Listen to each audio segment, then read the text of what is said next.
boa noite. Bem-vindo ao Plantão da Saúde Coronavírus desta terça-feira, primeiro dia útil após o mega feriado antecipado.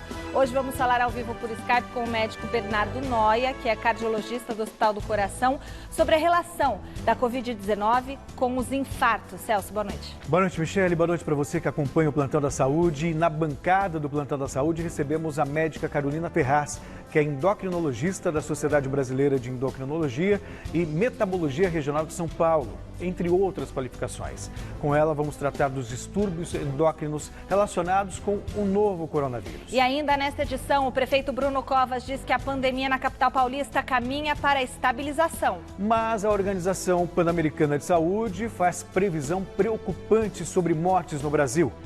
Mais de 88 mil até agosto. Exclusivo, camelôs desafiam fiscalização e geram aglomeração no centro de São Paulo. E também como funcionam os capacetes respiratórios que podem reduzir as chances de intubação. Tudo isso logo mais depois do intervalo. Até já. Estamos de volta e vamos juntos ao nosso telão da saúde ver como está a atualização dos casos do novo coronavírus no país e no estado de São Paulo. Até a última atualização feita pelo Ministério da Saúde ontem à noite, o Brasil registrava 23.473 óbitos e 374.898 casos. Hoje, no estado de São Paulo, pelos números atualizados, já são 6.423 mortes e 86.017 registros da doença. Em 24 horas, foram registradas 203 óbitos e 2.392 novos casos da Covid-19 em São Paulo. Bom, a Prefeitura de São Paulo inaugurou hoje 10 leitos de UTI exclusivos para tratamento da Covid-19 no Hospital do Servidor Público Municipal, na Aclimação.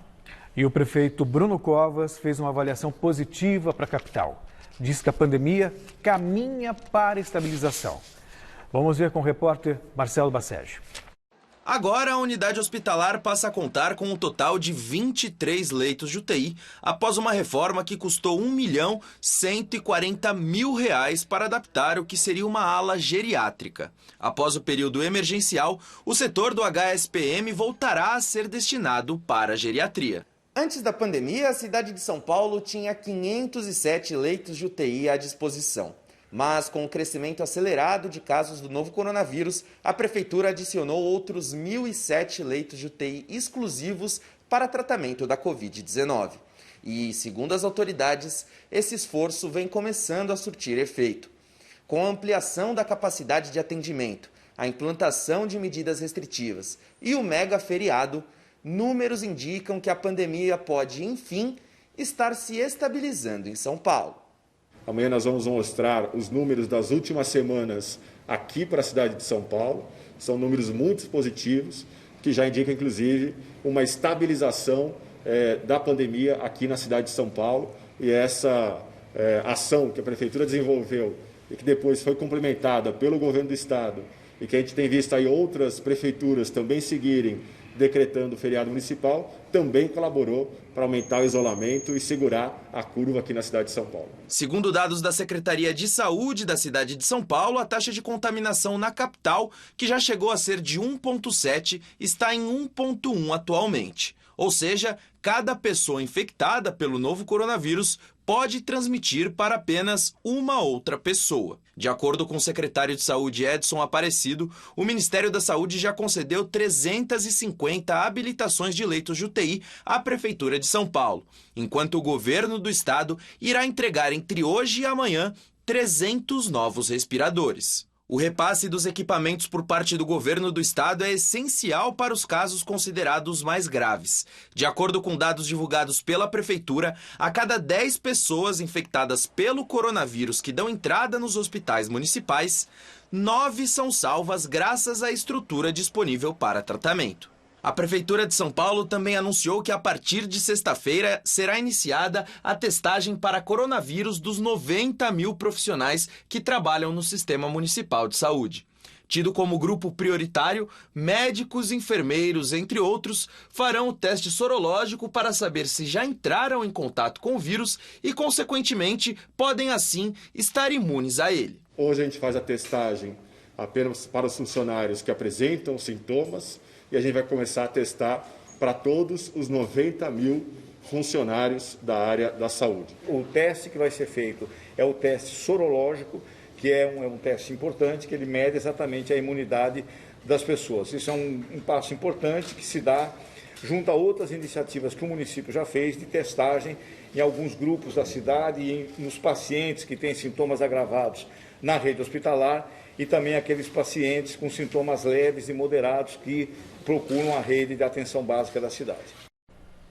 E agora nós vamos falar ao vivo com o repórter Osmar Garrafa, que está no hospital de campanha do AMB e tem as informações sobre a ocupação de leitos nos demais hospitais desse tipo na cidade. Boa noite, Osmar Garrafa. Boa noite, Celso. Boa noite, Michele. Estamos aqui no hospital de campanha do AMB, onde a notícia não é boa. Tivemos nas últimas 24 horas mais uma morte. E continuam, viu, Celso, as reclamações grandes aqui no hospital de campanha do AMB. Reclamações de funcionários, de ex-funcionários que foram convocados para trabalhar aqui, já não trabalham mais aqui, e pacientes que tiveram alta, não é? A estrutura do hospital, a reclamação é muito grande, com falta de profissionais suficiente para atender os pacientes, equipamentos de EPIs, suprimentos, falta de medicamentos e o pedido de muitas demissões. Então a reclamação com a estrutura do hospital do AMB continua muito grande.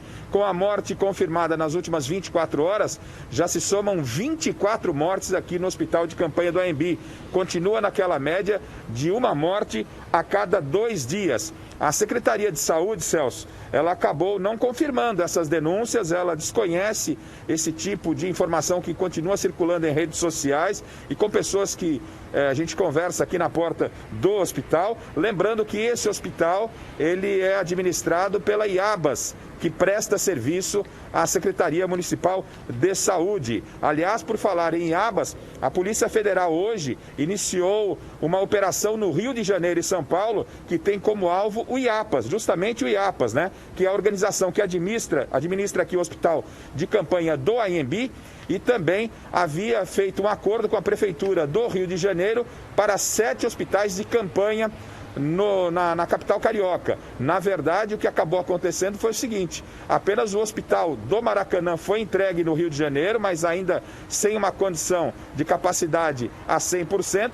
e os outros 6 hospitais não foram entregues. E, portanto, a Polícia Federal acabou expedindo 2 mandatos de busca e apreensão lá no Rio de Janeiro e também em São Paulo, principalmente aqui na sede da IAPAS, na Vila Mariana. Bom, Celso, vamos então atualizar aqui os números do AMB. No AMB, com 864 leitos, ocupados 490, enfermaria 467 pacientes, estabilização 23, foram 12 transferências, 91 altas, são as boas notícias, né? E referente a óbito, lamentavelmente, este óbito agora o AMB com 24. No Pacaembu, 200 leitos, ocupados 151, alas de enfermaria são 139 pacientes, estabilização 12, transferências 2, altas 20 e nenhum óbito. No Ibirapuera, 167 internados para 268 vagas, com 284 altas acumuladas. No Hospital de Heliópolis, que foi inaugurado na última quarta-feira, 200 leitos, 62 pacientes estão internados por lá, 49 na ala de enfermaria e 13 estão na ala de estabilização. Celso e Michele. Garrafa, obrigado, Michele. Aliás, só um comentário rápido, porque tem que ser apurada, ou devem ser apuradas essas denúncias, porque estamos num momento muito triste da pandemia. A gente divulga números, mas não são números, são pessoas que precisam de tratamento e profissionais da saúde que precisam também do melhor para salvar vidas. Só na capital paulista são quase 25 mil moradores de rua. O frio e a fome continuam assolando os mais vulneráveis, ainda mais agora em plena pandemia.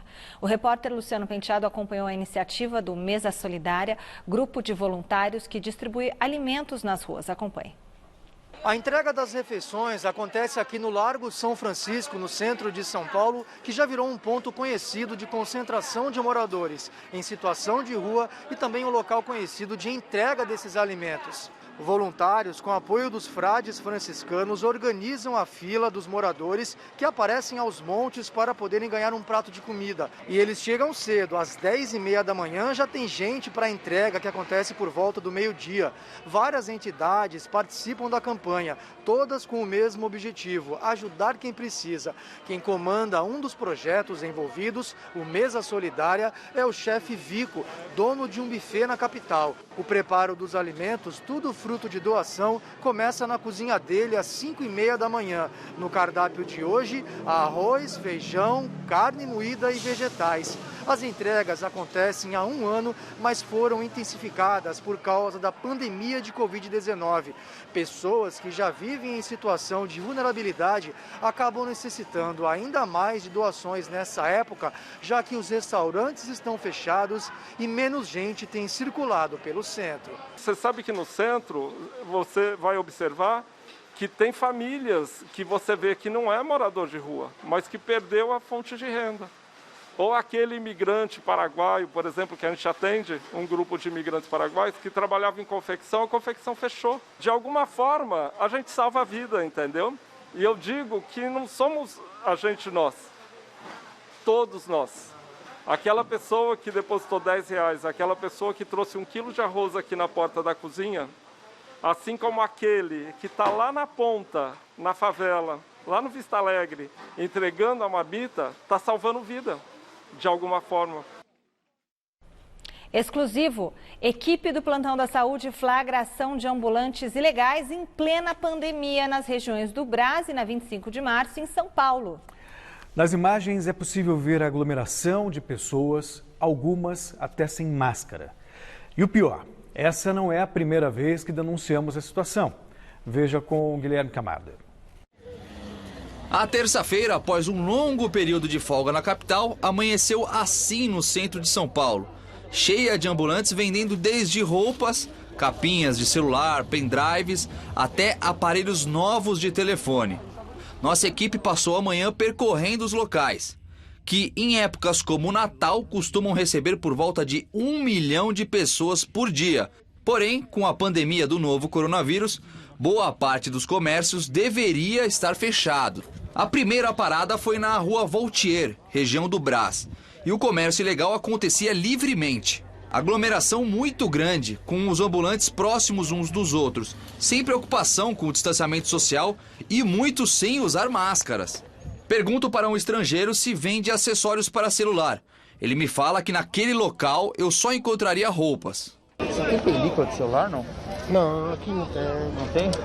Aqui tem o quê? Só roupa. Só roupa? 5 por 10, patrão, 5 por 10, fico livre. Máscara não. Você película de celular? Não tem mochila? Película disso? Não, né? Sim, por aqui não tem. Aqui é só roupa, né? Só roupa, mano. Na região da 25 de março, zona central, o cenário também era de ruas tomadas por camelôs e muita aglomeração. E um dos comerciantes chega a brincar que não existe mais pandemia. Acabou o feriado hoje, é normal, não tem pandemia mais. Na 25, a diversificação de produtos é maior em relação ao Brás. Abordo o primeiro vendedor e pergunto sobre película para celular. E logo chega o mais. Película é comigo, o frontal é com ele. Acho que é trocar só. Então, trocar. Não dá pra trocar, mas vai ter uns R$35. Vai precisar de roupa, tênis, bonés, alguma coisa? Não, isso não. Película, chefe, carregador, frontal? Obrigado. Valeu.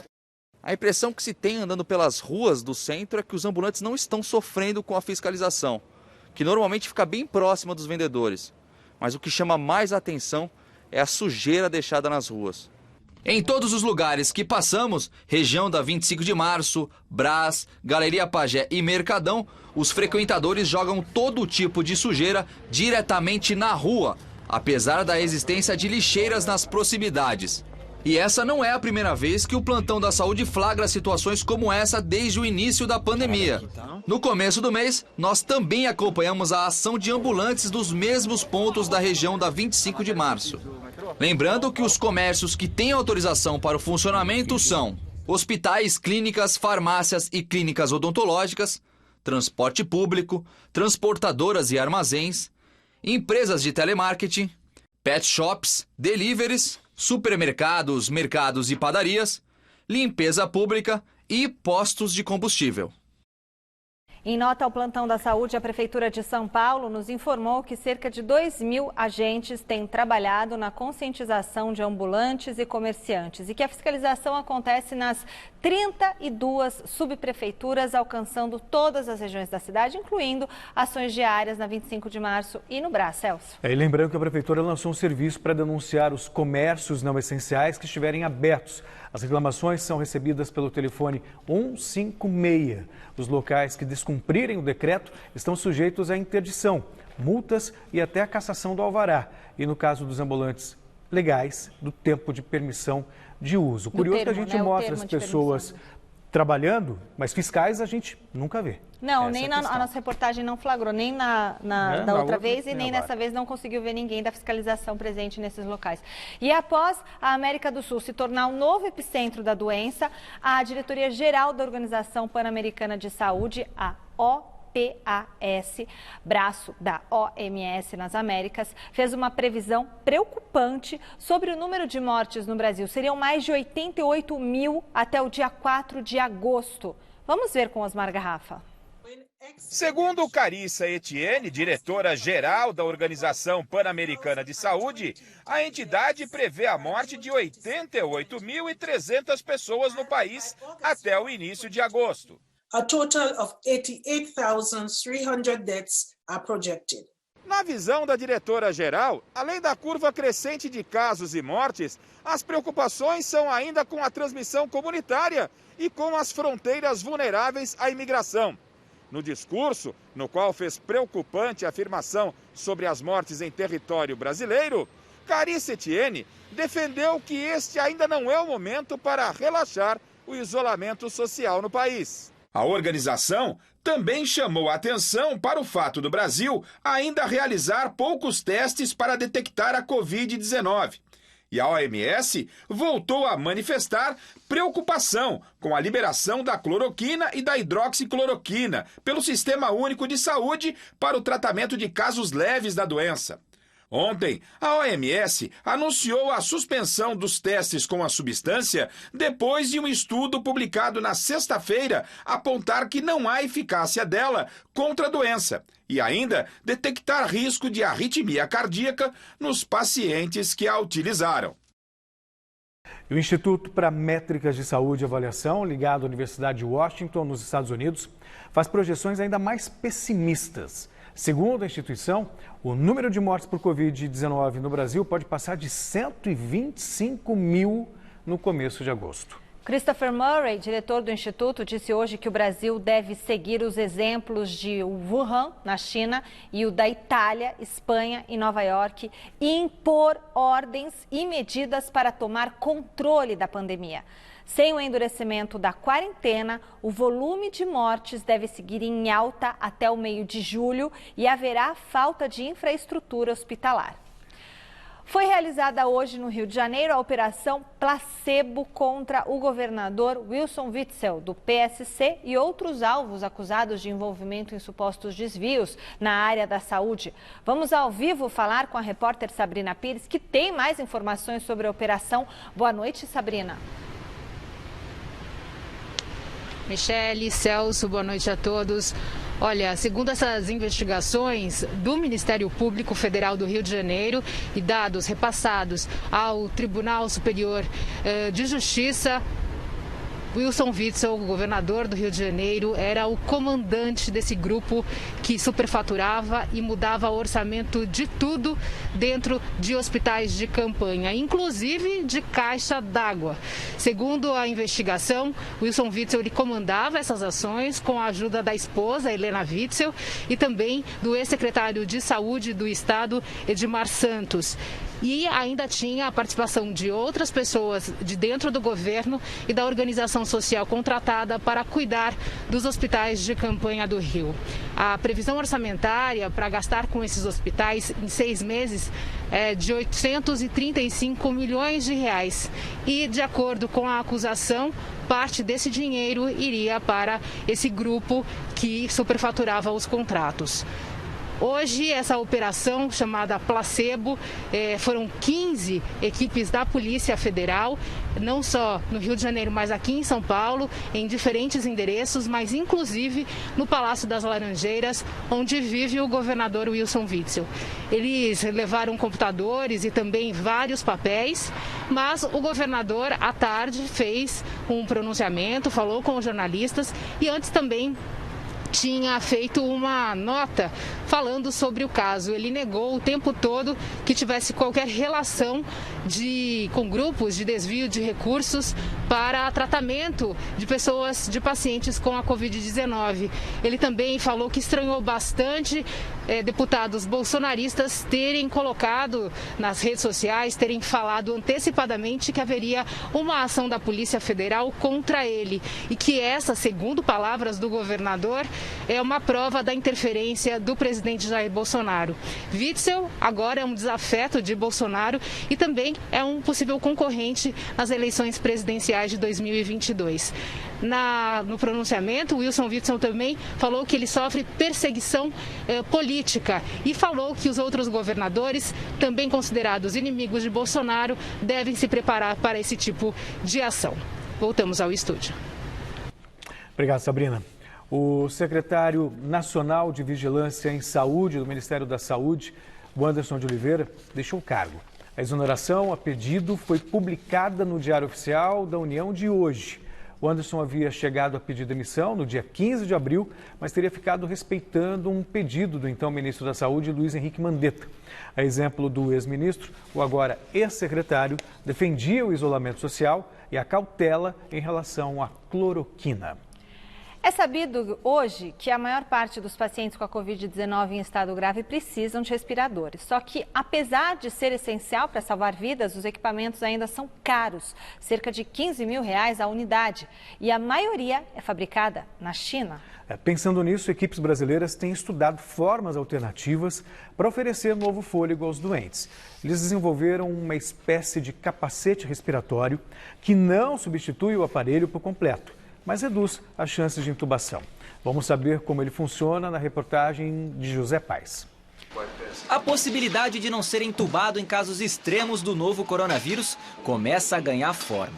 Diante do quadro cada vez mais assustador da Covid-19 em todo o Brasil, o Guilherme decidiu reunir uma equipe para encher de confiança quem luta pela sobrevivência. Quem tem visto gostou da qualidade, da durabilidade. É um equipamento muito robusto. Esse é um feedback que a gente está tendo dos hospitais, dos profissionais de saúde. Médicos, enfermeiros, fisioterapeutas, toda a equipe clínica. O equipamento a que ele se refere é esse, batizado de bolha de respiração individual controlada, ou simplesmente BRIC. O aparelho é uma espécie de capacete e foi desenvolvido pela empresa Roboris, presidida pelo Guilherme. A ideia é que esse dispositivo evite ao máximo a intubação orotraqueal de pessoas com dificuldade respiratória. Usando o capacete, o paciente expele o ar com o vírus, que vai ser filtrado, e recebe o oxigênio por meio da ventilação mecânica do hospital. O produto não é invasivo e é indicado para situações de baixa e média complexidade, ou seja, apesar de ser útil, ele não substitui o uso dos respiradores. O paciente que tem níveis baixos de oxigênio no sangue e que apresenta sinais de desconforto ventilatório, que está em franca insuficiência respiratória, esse paciente não tem indicação de usar esse capacete. Ele tem que ser entubado prontamente. Essa interface, esse capacete, a gente liga em 2 circuitos e liga no ventilador, no mesmo ventilador que a gente utiliza quando intuba o paciente. Então, o hospital que tem o ventilador mecânico e tem o capacete, tem um circuito adequado e tem filtros adequados, a gente pode usá-lo. Esse capacete de ventilação também tem como um dos principais objetivos proteger os pacientes e a equipe hospitalar de uma possível dispersão do vírus. Isso porque o uso de alguns dispositivos pode aumentar a contaminação dos profissionais. Quando a gente tem esse processo de falta de oxigênio, a gente precisa aumentar a quantidade de oxigênio, porque aqui no ambiente a gente respira 21% de oxigênio. Então, quando eu faço o uso da BRIC, eu posso aumentar a concentração de 21% para 100% de oxigênio aqui dentro. Eu faço um processo de estanquidade garantindo a segurança da equipe, do ambiente e do paciente. Segundo a Universidade de Chicago, essa bolha de respiração pode reduzir em até 35% o número de entubados por causa do novo coronavírus. A Luana precisou ficar quase 10 dias numa UTI depois de contrair a Covid-19 e não vai esquecer tão cedo os dias de aflição. É um desconforto muito grande. É como se alguém estivesse tocando a sua garganta a todo momento. Então, quando você está consciente, você tem muita ânsia de vômito por conta do tubo encostando na garganta. Eu ainda tenho secreção na garganta, né? Mas isso vai acontecer, vai ser eliminado conforme o passar do tempo. Desde que a pessoa apresente uma boa adaptação, o capacete pode ser usado por até 2 horas diárias, num período de quase 3 semanas. Ele deve ser removido com toda a segurança para a alimentação do paciente e custa R$ 627. O equipamento já está sendo testado aqui em São Paulo, o que traz um alento para quem precisa expandir a esperança em meio à pandemia. Já estamos em testes com o HC, né, o Hospital das Clínicas aqui. Nós estamos em contato direto com o pneumologista-chefe, o professor Dr. Carlos Carvalho, quem está liderando toda essa iniciativa dos testes no HC. Então está indo para testes em laboratórios, voluntários, nessa etapa que nós estamos. E aí estará sendo levado nos próximos dias já para testes mais avançados. E nós vamos agora à primeira entrevista do dia, ao vivo por Skype, com o médico Bernardo Noia, que é cardiologista do Hospital do Coração. Nosso tema é a relação da Covid-19 com os infartos. Boa noite, doutor. Seja bem-vindo ao Plantão da Saúde. Os cardiopatas, segundo os dados, são as maiores vítimas do novo coronavírus. Mas o vírus pode trazer problemas extras ao coração, não? Boa noite, Celso. Boa noite, Michele. Obrigado pelo convite aqui, direto do Hospital do Coração.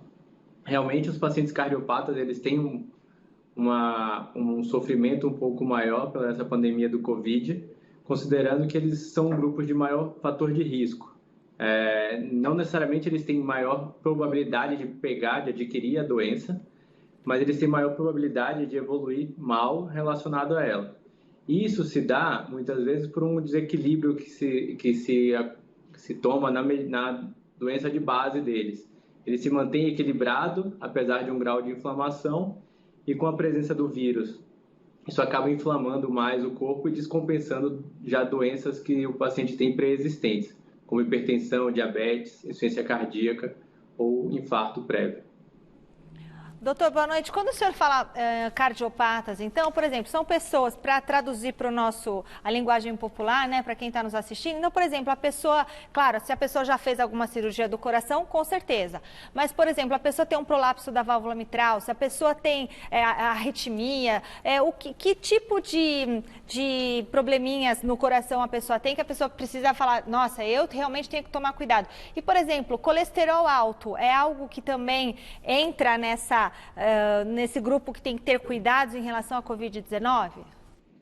Michele, mais conhecidos são a pressão alta, o diabetes, a insuficiência cardíaca, pessoas que já tiveram infarto ou cirurgia, como você mesmo falou, e além disso, arritmias elas podem ser pioradas pelo quadro do Covid-19,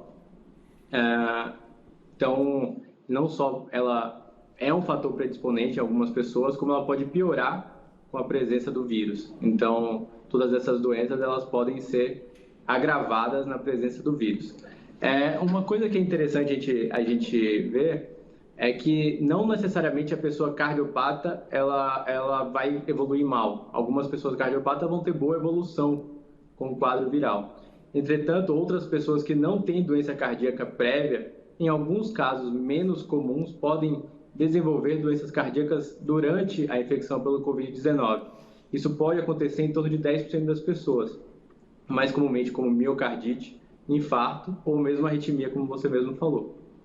Pois é, doutor, porque em princípio, né, quando ninguém conhecia esse vírus direito, imaginava-se que era uma doença pulmonar, que era uma doença respiratória, e de repente a gente vê que ela vai atacando também outros órgãos, como rins, o próprio coração. O senhor disse que muitas vezes pessoas que não têm doença prévia do coração acabam desenvolvendo uma doença por causa da Covid. Isso se dá por causa do efeito coagulante da doença, doutor?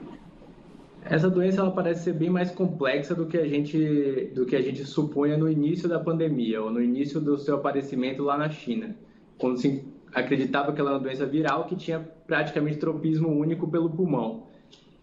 ou seja, ela atacava praticamente só o pulmão. E não é o que vem acontecendo, não é o que a gente percebeu ao longo do tempo. É uma doença sistêmica que tem acometimento mais prevalente no pulmão, aparentemente com uma grande reação inflamatória, algumas vezes o que a gente chama de tempestade inflamatória, que leva à disfunção de vários órgãos. Muitas vezes os que mais sofrem realmente é o pulmão, o coração, o rim e também fígado, coagulação e todos os outros. Mas é uma doença sistêmica com uma complexidade maior do que se parecia no início, na primeira descrição que saiu sobre o Covid-19.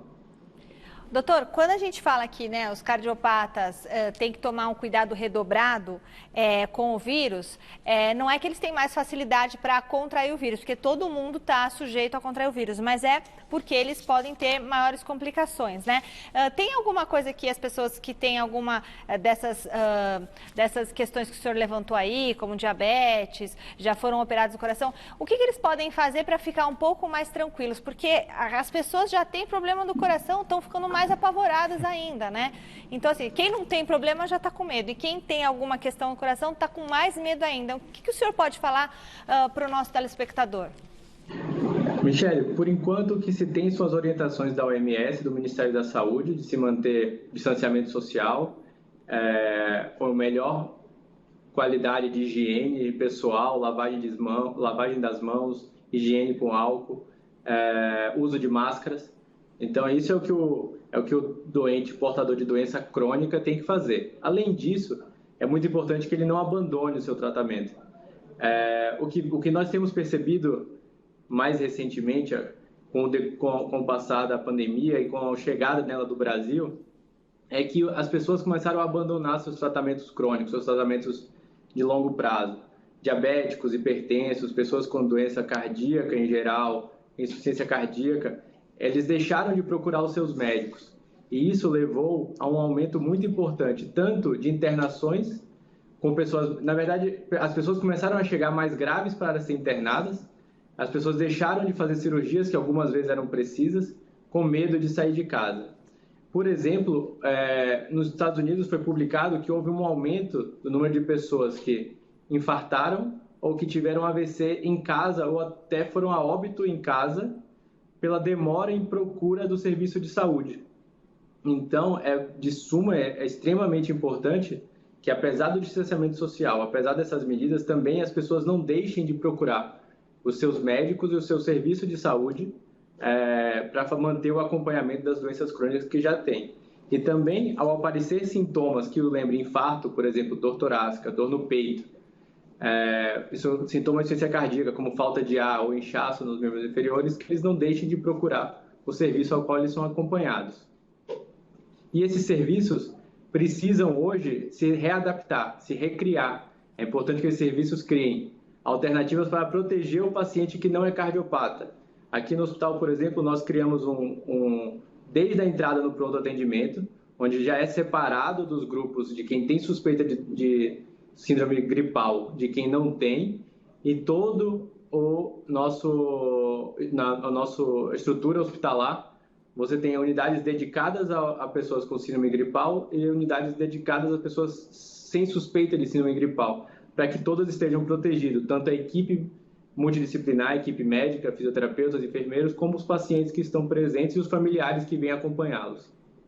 Muito bom, muito obrigada, doutor Bernardo Noia, cardiologista do HCOR. Meus exames estão lá, doutor. Eu nem fui buscar os meus exames, mas não era nada grave. Mas deixa lá, depois a gente passa com o médico. Muito obrigada, viu, doutor? Obrigado, doutor. Seja sempre bem-vindo. Uma boa noite. Eu que agradeço a oportunidade. Boa noite. Boa noite. A nova realidade diante da pandemia exige distância. E essa barreira pode ser física, transparente, resistente e servir como proteção para a retomada gradual do comércio no mundo. No Brasil, fábricas têm se especializado em cabines acrílicas, um negócio de oportunidade que cresce na contramão da crise gerada pela paralisação de setores da economia. Vamos saber como as peças são fabricadas e onde elas já estão sendo usadas com o repórter Jonas Campos. Elas estão literalmente entre nós e a tendência é que apareçam cada vez mais por aí. As chamadas barreiras de proteção em acrílico se consolidam como uma das mais adotadas medidas de proteção contra o novo coronavírus.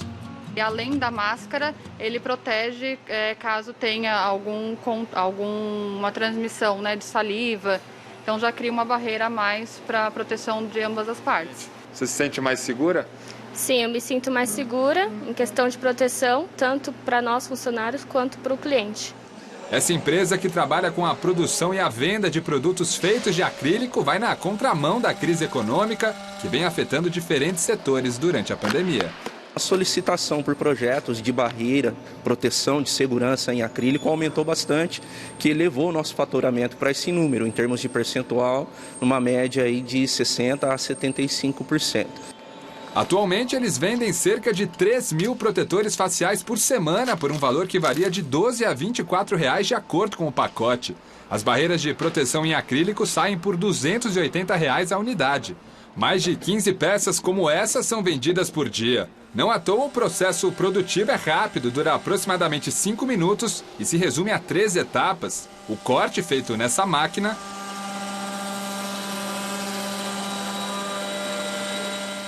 o acabamento das bordas e a mais delicada, que é realizada nessa mesa que emite calor. Ondas de 180 graus são necessárias para garantir a dobra perfeita do acrílico. A matéria-prima chega assim na fábrica. Uma grande chapa de acrílico que, depois de todo esse processo que a gente mostrou, se transforma nesse produto final. E já tem até pedidos personalizados de barreira de proteção em acrílico, como esse aqui, ó, feito especialmente para as manicures.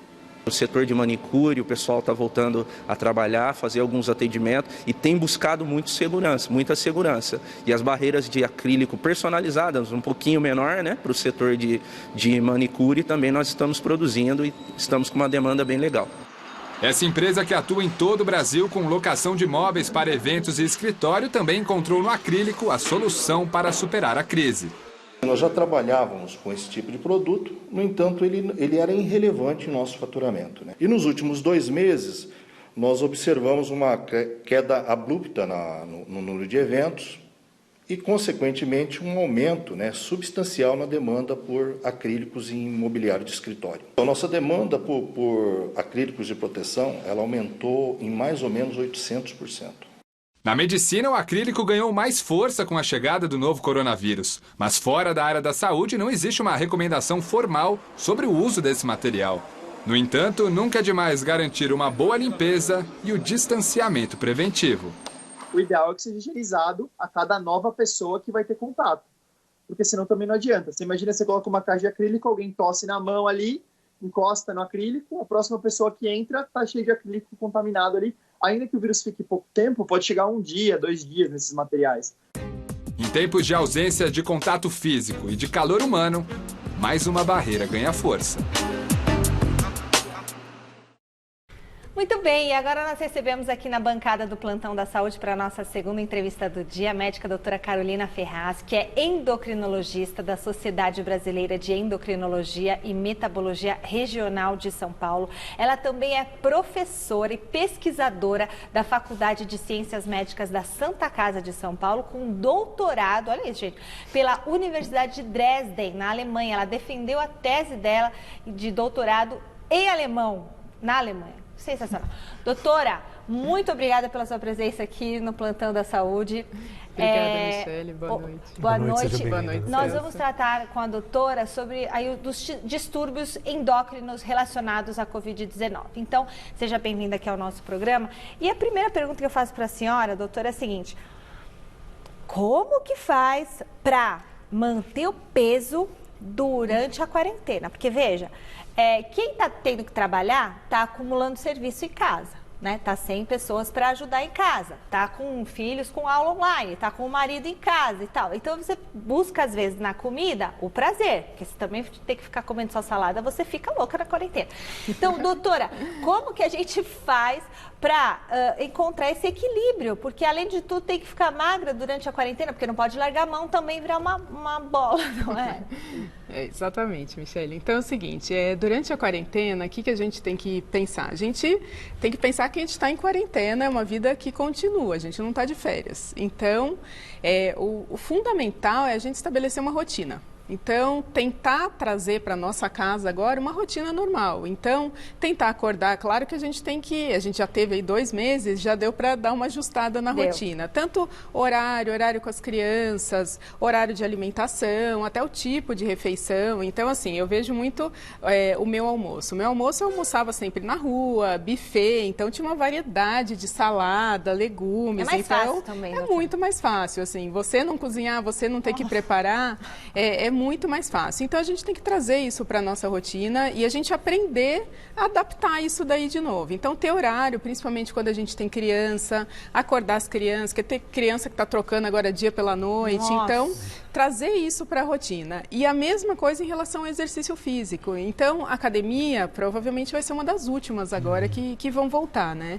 Então, a gente trazer o exercício físico para dentro de casa também.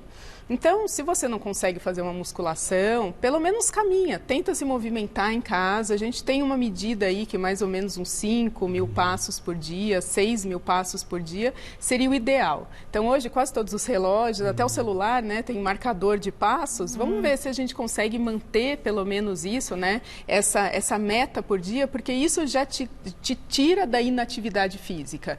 Então, você mantém a atividade física e traz uma disciplina de alimentação para sua família e para sua rotina. Então, tentar manter essa rotina. Não é fácil, até porque realmente, nesse momento, a gente tem chocolate, tem doce, as crianças, né, querem comer toda hora. Eu nem sabia que minha filha tinha tanta fome, igual agora nessa pandemia que eu estou vendo.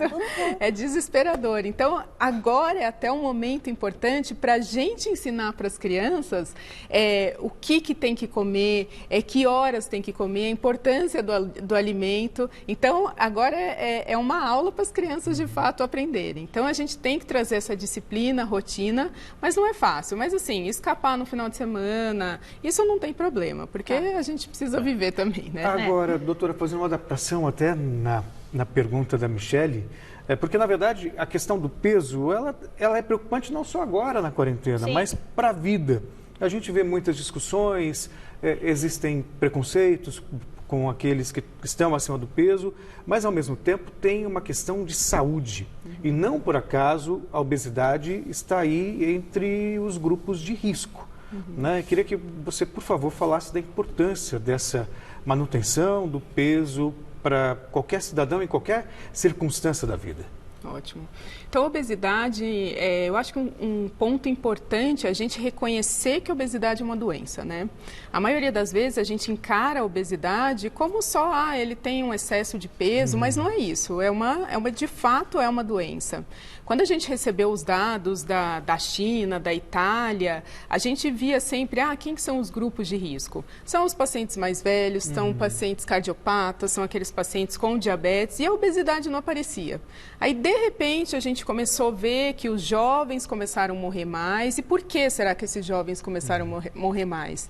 E aí que começou a ver que esses jovens que estavam morrendo mais era justamente aquele jovem que tinha a obesidade. Será que aqueles pacientes que também já eram fator de risco dos outros grupos, hipertensão, diabetes, será que ali também não tinha obesidade, mas não era visto como uma doença, né? Então, acabou camuflando ali naquele grupo. Por quê? Porque a obesidade não é doença. A hipertensão é mais importante, doença cardíaca é mais importante e a obesidade está em 6º lugar agora. Então, nos jovens ela aparece em primeiro lugar. Por quê? Porque jovem ainda não tem hipertensão, jovem ainda não teve infarto. Então, assim, a obesidade é um fator de risco importante e que a gente tem que começar a encarar a obesidade como, de fato, uma doença real e que precisa de tratamento.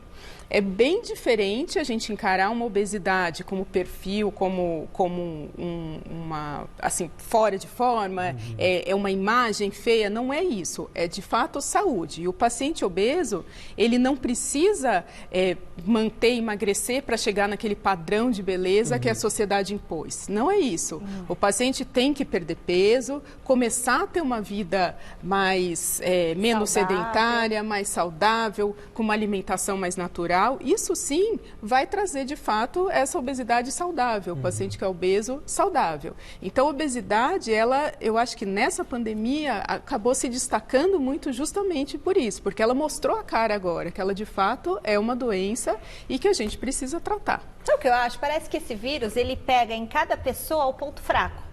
Então, por exemplo, o Celso tem um problema no coração, pega o coração, não que ele tenha, tá, gente? Só um exemplo. Pega o coração dele. Se eu sou obesa, vai pegar porque eu sou obesa. Outra diabetes. Então, a sua brecha, a sua parte sensível, ele ataca. Uma coisa muito estranha. E aqui no Brasil, doutora, morrem muitos jovens, então, em comparação a outros países, por causa dessa questão, talvez, da obesidade e de comorbidades endócrinas. O prato de alimentação, ele tem que ser, outro dia eu ouvi, metade do prato tem que ser só salada. Então, eu queria que a senhora explicasse essa alimentação saudável para quem está em casa fazer. Porque, por exemplo, eu não ponho no meu prato todo dia metade do prato salada, põe outras coisas, né? Então, como que a gente tem que se alimentar, né? Uma alimentação saudável, ok, frutas, verduras, legumes, mas tem a proporção correta. Não é um pratão de arroz, feijão e um bife, né? É metade a salada, que coisa. Bom, se a pessoa fizer isso, já fica magra, né? Metade salada.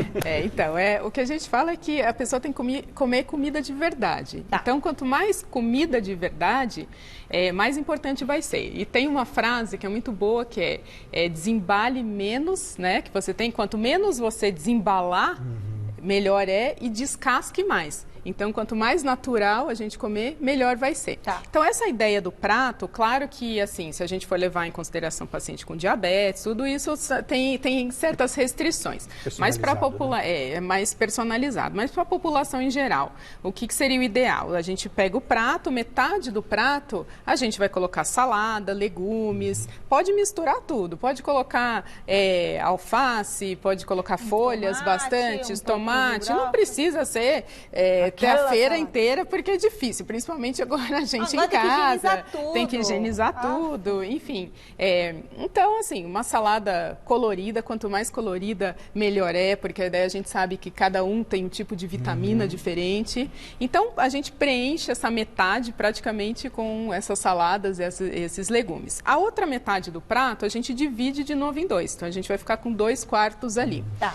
No quarto, a gente vai colocar o carboidrato, que é o quê? Arroz e feijão, a batata, o macarrão. Então, aquele prato, arroz, feijão, batata e macarrão, não. Ou um ou outro. Então, então, o arroz e feijão é só nesse pedacinho, nessa metade da metade. Isso, é no quarto do prato. Aí ali entraria o carboidrato. Aí entra a proteína.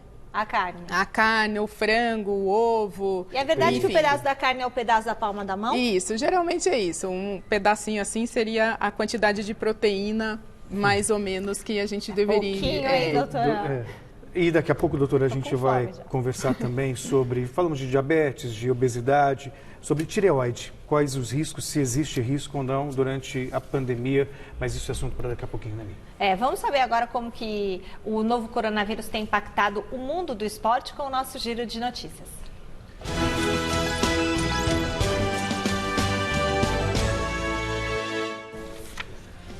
Com a volta do futebol já no horizonte em alguns estados, hora de estabelecermos os parâmetros para a retomada das partidas. A Confederação Brasileira de Futebol trabalha em um protocolo nacional para o retorno dos jogos com base nas regras adotadas pela Liga Alemã. De acordo com o site Globoesporte.com, o documento que a CBF deve divulgar nos próximos dias prevê que os times tenham delegações de no máximo 40 pessoas, controle epidemiológico na entrada dos estádios, com análise de condição olfativa e aferição de temperatura, uso de máscaras e permanência nos vestiários pelo menor tempo possível, com limite de 40 minutos. Haverá ainda a redução dos testes antidoping de 2 para 1 por equipe em cada partida. O trabalho da imprensa também deve mudar bastante, com entrevistas dentro de campo feitas à distância e coletivas virtuais com a mediação das assessorias dos clubes. A Federação de Futebol do Estado do Rio de Janeiro realizou virtualmente, segunda-feira, o Conselho Arbitral com os representantes dos 16 clubes que disputam a Série A do Campeonato Carioca e estabeleceu algumas mudanças no regulamento para facilitar a retomada da competição, como a possibilidade de realizar partidas em outros estados e a extensão do prazo para regularização de atletas com datas ainda a definir. Botafogo e Fluminense se manifestaram contrários à retomada imediata das atividades e pediram a impugnação do arbitral. Bom, apesar do apoio formal à volta do Campeonato Carioca entre o fim de junho e o começo de julho, parte do elenco do Vasco e também do departamento jurídico são contra a retomada imediata das atividades. O advogado Paulo Reis, ex-vice-presidente e sócio do escritório que defende o clube em causas trabalhistas, divulgou uma nota apontando o retorno como temerário, já que em caso de contágio de atleta ou funcionário, o fato poderia ser considerado acidente de trabalho, acarretando mais custos para os cofres já deficitários da agremiação. Alguns atletas que este ano não tiveram praticamente nenhum pagamento em dia não acreditam que o Vasco possa arcar com os custos decorrentes de uma possível contaminação. E o Corinthians divulgou na manhã desta terça-feira uma carta aberta se posicionando contra a volta do futebol enquanto a pandemia do novo coronavírus não estiver controlada. Segundo o presidente André Sanches, o futebol não pode se antecipar ao controle da pandemia. O clube teme que a falta de coordenação entre os governos e federações e equipes acabe precipitando a retomada das competições e provoque uma segunda pausa forçada por novos contágios. Pelo menos tem demonstrado bom senso. A Federação Internacional de Vôlei anunciou nesta terça-feira a criação de um fundo de apoio aos atletas afetados financeiramente em decorrência da pandemia do novo coronavírus. A iniciativa pretende oferecer auxílio aos jogadores de vôlei de quadra e de praia, cobrindo gastos com necessidades básicas, como alimentação, cuidados familiares e moradia. Para isso, os interessados deverão passar por um processo de inscrição online, que será julgado a partir dos critérios de elegibilidade estabelecidos pelo Comitê Executivo da Federação. Bom, a gente continua agora com a nossa entrevista aqui com a doutora. Doutora, sobre a tireoide, o Celso perguntou. As pessoas que têm problemas na glândula tireoide, elas também têm que tomar mais cuidados com essa doença? Aproveitando até porque acho que é a semana de tireoide agora, né? Isso. Essa é considerada a Semana Internacional da Tireoide. Todo ano a gente faz uma campanha para esclarecer algum assunto sobre a tireoide. Então, o ano passado a gente quis esclarecer sobre os hormônios, os exames que a gente faz, e todo ano a gente faz uma campanha. Esse ano era para ser tireoide e coração, mas como o coronavírus entrou, atropelou tudo, a gente mudou a campanha e virou tireoide e Covid. Então, por enquanto, a gente sabe que a Covid, a cada semana a gente está aprendendo muito, né? Não foi uma matéria que eu aprendi na faculdade e agora eu estou tendo que aprender tudo de novo. Então, o que a gente sabe lá da China e dos outros países é que provavelmente a tireoide, os pacientes que têm problema na tireoide, tanto hipotireoidismo como hipertireoidismo, esses pacientes não são grupo de risco para doenças, para pior prognóstico do Covid. O que a gente orienta os pacientes? A manterem a medicação. Então, tem muita gente que não sabe se é para manter, porque agora estava na hora de voltar no médico, não conseguiu fazer o exame de sangue, o que eu faço? Então, a orientação nossa é que mantenha a medicação. Praticamente todos os médicos estão atendendo por telemedicina agora, então saiu um decreto que o médico pode atender por telemedicina. Então, se o paciente não está se sentindo bem, eu acho que como o Bernardo colocou lá na entrevista dele, muita gente acabou esquecendo as doenças que já tinham, né? Então, é hora de voltar.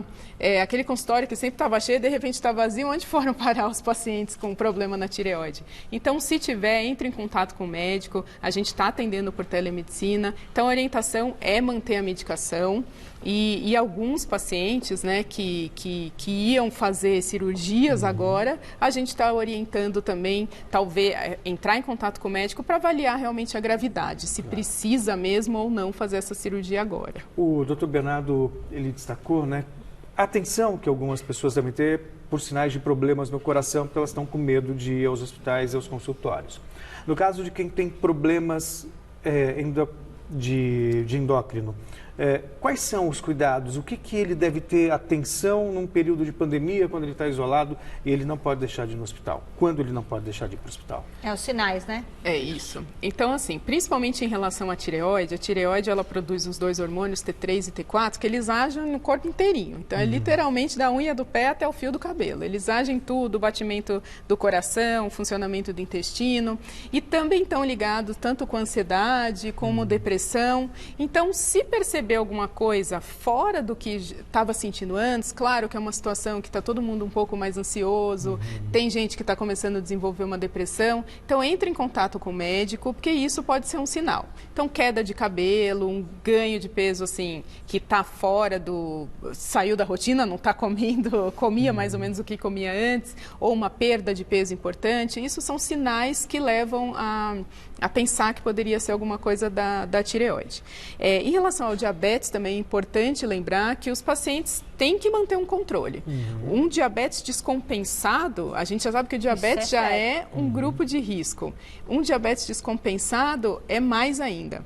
Então, os pacientes têm que manter o controle em casa, não parar a medicação, fazer o controle medindo a glicemia, porque isso é importante também, porque se acabar pegando o coronavírus, para acabar tendo um desfecho aí mais tranquilo da doença. Doutora Carolina, muito obrigado pela sua entrevista. Nossa, a doutora Carolina Ferraz, endocrinologista da Sociedade Brasileira de Endocrinologia e Metabologia Regional de São Paulo, professora pesquisadora lá da Santa Casa, doutorado na Alemanha. Muito obrigada pela sua participação, doutora. Eu vou ler tudo, nem consigo ler o currículo dela porque é super extenso.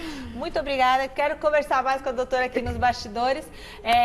A gente se encontra amanhã. É isso aí. Beijo. Seja sempre bem-vindo, uma boa noite, até amanhã. Na sequência tem Jornal da Fazer Gazeta. regime, gente. Deixa a boca.